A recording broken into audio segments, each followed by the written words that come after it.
दोस्तों नमस्कार, मैं हूं आलोक पाठक और आप देख रहे हैं खबर दस्तक। अखिलेश यादव ने आज वो साफ कर दिया है कि उनकी पार्टी महाराष्ट्र में चुनाव लड़ेगी। वैसे महाराष्ट्र में समाजवादी पार्टी के फिलहाल 2 विधायक हैं और जहां तक मेरी जानकारी है महाराष्ट्र में समाजवादी पार्टी इंडिया गठबंधन से 10 या 12 सीटें मांग रही है। फैसला इंडिया गठबंधन को करना है कि वो समाजवादी पार्टी को 10 या 12 सीट देती है या नहीं देती है।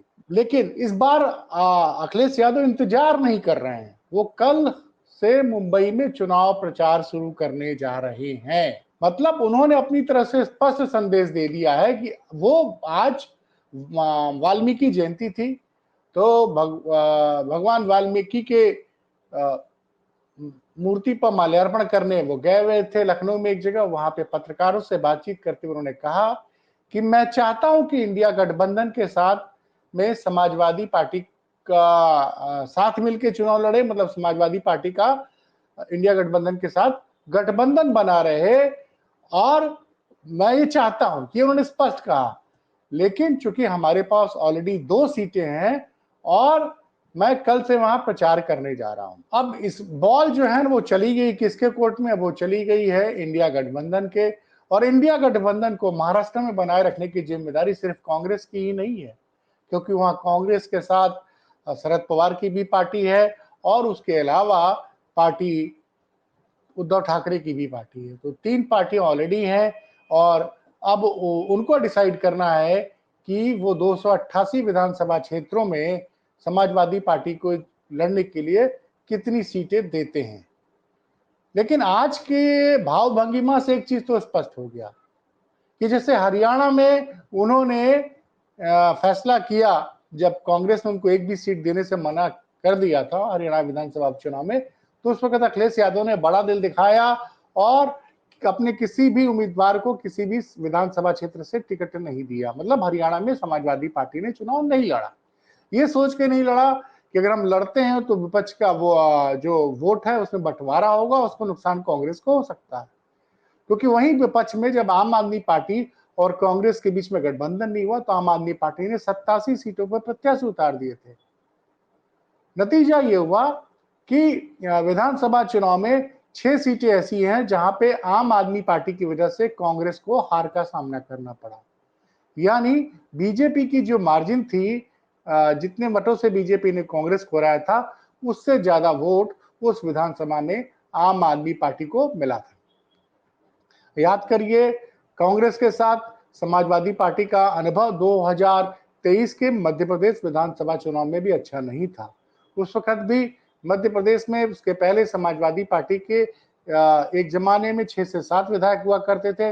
पिछली बार 1 विधायक था 2019 में, 18 में। तो उन्होंने इस बार भी 6 से 7 सीटें मांगी थी, लेकिन कांग्रेस ने तब देने से मना कर दिया था। उसके बाद समाजवादी पार्टी ने मध्य प्रदेश में 40 जगहों पे उम्मीदवार उतार दिए थे।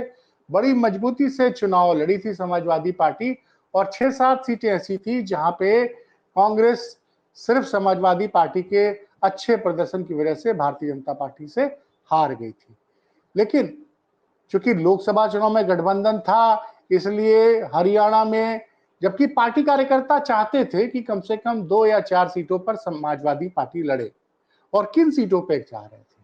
देखिए, हरियाणा में 4 जिले ऐसे हैं जहां पे यादव बिरादरी या अहिर बिरादरी का बहुत ज्यादा आबादी है, जिसको अहिर बेल्ट या अहिरवाल कहते हैं हरियाणा में। वहां 11 में 10 सीटें जीतने में भारतीय जनता पार्टी कामयाब हो गई। लेकिन समाजवादी पार्टी से कोई गठबंधन कांग्रेस ने नहीं किया। अब हरियाणा के आंकड़े बता देते हैं।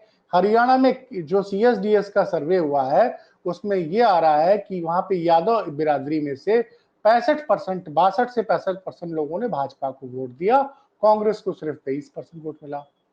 जबकि सब जानते हैं कि अखिलेश यादव अगर वहां जाते, चुनाव प्रचार करते या उनकी पार्टी चुनाव लड़ती तो कांग्रेस को कम से कम 3 या 4 सीटों का फायदा हो सकता था। खैर, 6 सीटें आम आदमी पार्टी की वजह से कांग्रेस ने गंवाई हरियाणा में, का सब सबक लेगी, क्योंकि आम आदमी पार्टी भी मुंबई में चुनाव लड़ना चाहती है।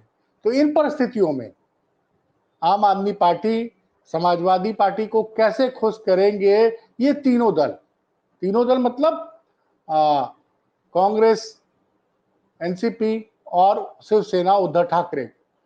अब विपक्ष के वोटों में अगर हरियाणा की तरह बंटवारा हो गया, जैसे हरियाणा में 87 जगह पे आम आदमी पार्टी ने चुनाव प्रत्याशी मैदान में उतार दिए थे, दूसरी तरफ बसपा ने गठबंधन कर दिया था इंडियन नेशनल लोक दल के साथ। INLD भी 2 सीटें जीतने में कामयाब हुई है, वहां पे 3 उम्मीदवार भी 3 निर्दलीय उम्मीदवार भी चुनाव जीतने में कामयाब रहे हैं, और विधानसभा चुनाव में हार जीत का मार्जिन बहुत कम सीटों से होता है। तो इन परिस्थितियों में अब चूंकि पार्टी से प्रेशर बहुत है, समाजवादी पार्टी की तरफ से, कार्यकर्ताओं की तरफ से, और पिछली कई विधानसभा चुनाव में समाजवादी पार्टी के हमेशा 2 या 4 विधायक महाराष्ट्र में रहे हैं, और महाराष्ट्र में अबू आजिम जो महाराष्ट्र प्रदेश समाजवादी पार्टी के अध्यक्ष हैं, वो एक बड़े मजबूत जनाधार वाले नेता हैं, वो ऑलरेडी विधायक भी हैं। एक आप सब जानते होंगे स्वरा भास्कर के पति जो हैं वो फहद, वो भी वहां मुंबई से चुनाव लड़ने की तैयारी कर रहे हैं, और समाजवादी पार्टी मुंबई में बहुत इफेक्टिव है। उसका कारण समझिए, क्योंकि बड़ी संख्या में यूपी से यादव, न सिर्फ यादव बल्कि नॉन यादव, ओबीसी और दलित भी मुंबई में हैं। मुंबई और आसपास के सबर्ब में, जैसे थाने हो गया और विरार हो गया, तो इन सब जगहों पे बड़ी संख्या में प्रवासी उत्तर प्रदेश के काफी लोग वहां रहते हैं, और जिन जिलों के यादव लोग वहां रहते हैं, जैसे प्रतापगढ़ लोग बना यूपी में एक सीट है, प्रतापगढ़ में के सबसे ज्यादा यादव लोग और अन्य बिरादरियों के लोग मुंबई में नौकरी करते हैं। इलाहाबाद के लोग रहते हैं वहां पे, कौशाम्बी के रहते हैं, उसके अलावा आजमगढ़ के रहते हैं, गाजीपुर के रहते हैं, मऊ के रहते हैं, बलिया के रहते हैं। पूर्व उत्तर प्रदेश के कई जिलों के निवासी जो है बिहार मुंबई में रहते हैं, और इन सभी जिलों में लोकसभा चुनाव में समाजवादी पार्टी ने क्लीन स्वीप किया है। तो ऐसी परिस्थितियों में एक तो मुस्लिम वोट के लिए एक बड़ा चेहरा वहां पे अबू आजिम भी है। अबू आजिम भी आजमगढ़ के रहने वाले हैं, अबू आजिम भी आजमगढ़ के रहने वाले हैं।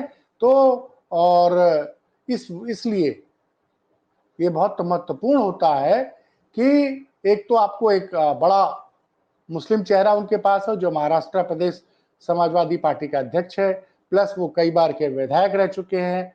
तो बड़ी पकड़ है यादव और पीडीए और मुस्लिम सब मिला जुला के, और युवाओं में अखिलेश यादव की जो लोकप्रियता है, तो उसका असर आपको महाराष्ट्र में दिखेगा। आप याद करिए, जब उत्तर प्रदेश के 37 सांसद चुनाव जीते थे, तो उनका एक सम्मान हुआ था मुंबई में, जबकि मुंबई में भारतीय जनता पार्टी की सरकार है। वहां पे सभी अखिलेश जी नहीं जा पाए थे और डिम्पल जी नहीं जा पाए थे, लेकिन बाकी 35 सांसदों का वहां महाराष्ट्र प्रदेश समाजवादी पार्टी ने एक सम्मान समारोह आयोजित किया था एक बड़े से हॉल में, और बकायदे मुंबई में पोस्टर्स लगे थे, होर्डिंग्स लगी थी, और अखिलेश यादव जब भी वहां जाते हैं तो उनकी लोकप्रियता आपको साफ दिखाई देती है। तो ऐसी परिस्थितियों में, जबकि हरियाणा में देख चुके थे, इंतजार किया, गठबंधन नहीं हुआ, बड़ा दिल दिखाया, चुनाव नहीं लड़े। अगर चुनाव लड़ गए होते, समाजवादी पार्टी ने भी अपने प्रत्याशी उतार दिए थे, तो जो कांग्रेस 37 सीटों पर सिमटी, हो सकता कि ये आंकड़ा 37 से 30 तक भी आ सकता। लेकिन इंडिया गठबंधन के लिए, कांग्रेस के लिए अखिलेश यादव ने हरियाणा को छोड़ दिया। और याद करिए, हरियाणा चुनाव में जो पूर्व मुख्यमंत्री हैं कांग्रेस के जननेता भूपेंद्र सिंह हुड्डा, उन्होंने क्या बयान दिया था उनके बेटे ने, दीपेंद्र सिंह हुड्डा ने, कि यहाँ पे तो समाजवादी पार्टी का कोई वोटर ही नहीं है। खैर, इस चीज का बड़ा विरोध हुआ था। अभी यूपी में भी उपचुनाव होने हैं, 10 सीटों में उपचुनाव होना है, 6 में समाजवादी पार्टी ने अपना प्रत्याशी घोषित कर दिया है, और अभी 4 सीटें बाकी हैं। उन्होंने अपनी तरफ से, जो मेरी जानकारी है, 2 सीटें ऑफर की हैं कांग्रेस को, वो दे सकते हैं। उसमें एक गाजियाबाद शहर की प्रत्याशी है, जहां पे चूंकि गाजियाबाद में लोकसभा में प्रत्याशी कांग्रेस का था, डॉली शर्मा बड़ी मजबूती से लड़ी थी उस विधानसभा में, और 77,000 वोट भी पाई थी। ठीक है, भाजपा के प्रत्याशी ने उस विधानसभा में 1 लाख के करीब वोट पाया था। तो एक तो वहां का मामला है। दूसरा, अलीगढ़ की खैर सुरक्षित विधानसभा जो अलीगढ़ जिले की है, वहां पे 2024 के चुनाव में 1000 वोटों से इंडिया गठबंधन को लीड हासिल हुई थी। खैर का मामला यह है कि खैर जो है वो रिजर्व सीट है, तो वहां पे रिजर्व आदमी मतलब जो दलित समुदाय का आदमी चुनाव लड़ेगा। तो देखना यह है कि ये गठबंधन यूपी में होता है या नहीं होता है। लेकिन फिलहाल चूंकि अखिलेश यादव ने वहां प्रत्याशी घोषित नहीं किए हैं, इसका मतलब गठबंधन की उम्मीद अभी बरकरार है। और आज बड़ा स्पष्ट कह दिया कि मैं चाहता हूं कि मैं इंडिया गठबंधन के साथ महाराष्ट्र में चुनाव लड़ूंगा, लेकिन उसके बावजूद भी चूंकि हमारे ऑलरेडी 2 एमएलए हैं, हम जहां जहां हमने लड़ने की तैयारी कर रहे हैं, वहां हम चुनाव प्रचार करने, मतलब उन्होंने बिगुल बजा दिया है। कल से 18 तारीख से वो चुनाव प्रचार में महाराष्ट्र में जा रहे हैं। वैसे महाराष्ट्र में मतदान जो है वो 20 नवंबर को है। तो इस वक्त इंडिया गठबंधन को बनाए रखने की, और उन्होंने नाम भी लिया, तीनों नेताओं का नाम लिया, कि शरद पवार जी का भी नाम लिया। शरद पवार से भी अखिलेश यादव के बड़े अच्छे संबंध हैं, उद्धव ठाकरे से भी बड़े संबंध हैं। तो अखिलेश यादव ने हमेशा बड़ा दिल दिखाया है। उम्मीद है कि अगर इंडिया गठबंधन को चलाए रखना है तो कांग्रेस को भी बड़ा दिल दिखाना पड़ेगा, एनसीपी और उद्धव ठाकरे को भी, और न सिर्फ समाजवादी पार्टी बल्कि आम आदमी पार्टी को भी कुछ सीटें महाराष्ट्र में देनी होंगी। अगर नहीं होता है ऐसा तो आप देख लीजिए कि कुछ मात्र, मतलब अगर देखा जाए तो अगर कांग्रेस को जो कई सीटें वो बहुत कम मार्जिन से हारी है, 6 सीटें तो सिर्फ आम आदमी पार्टी के की वजह से वो हार गई, क्योंकि विक्ट्री का मार्जिन भाजपा ने जितने वोटों से हराया कांग्रेस से, उससे ज्यादा वोट उस विधानसभा में आम आदमी पार्टी के उम्मीदवारों को मिला था। मैंने कास्ट इक्वेशन भी आपको समझा दिया कि जाति समीकरण भी समाजवादी पार्टी के पक्ष में है, और ये इसलिए भी समझाना जरूरी है कि बड़ी संख्या में पिछड़ों ने हरियाणा में कांग्रेस को वोट नहीं दिया, और मुंबई और आसपास में 30 से ज्यादा विधानसभा क्षेत्र हैं जहां पे समाजवादी पार्टी का बड़ा प्रभाव है।